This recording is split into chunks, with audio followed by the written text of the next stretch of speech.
Hey there, Brady here with your daily tennis lesson. So we're looking at pronation this week at DTL, and today specifically I want to look at when pronation occurs in both the serve and in the overhead. The first point I want to make is kind of a parallel to the idea of hitting a solid forehand. I think a lot of you out there, if you've broken down your forehand at all, you understand this idea of lagging the racket back. Okay, so when I prep my forehand and I start to get into that drop, and now I'm thinking about going forward, I think it makes sense that we don't start swinging the strings forward before we let that butt cap start pulling through. And what that lag creates, where you're holding the strings back, is this late rush of speed, which translates to power on the forehand. And that's a very similar idea to what we're looking for on pronation, is just a late move to generate more power to the ball. Okay?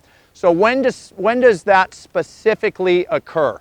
We're going to break this down. So I personally feel that when I'm in my service motion, I'm going to demonstrate that. We'll see the overhead later.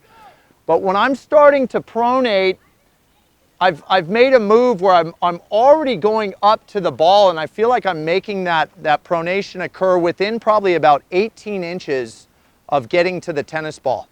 And again, I'm holding back from pronating early, just like I would on that forehand, because I want that late rush of speed.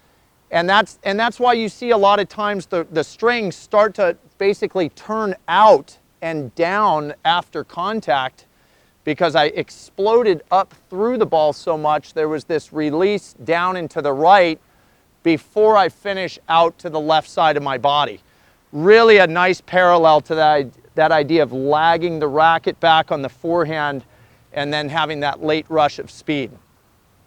One little mistake that I see occurring for players out there that are trying to implement pronation on the serve or the overhead is thinking about it, kind of grinding over it, and therefore trying to achieve pronation too early.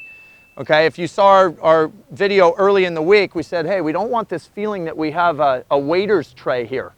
So even if I'm in continental grip and I start to come up, if I let that racket start to pronate early, I'm in that position again where the strings get open too quick, and I'm not going to be exploding over the top of the ball.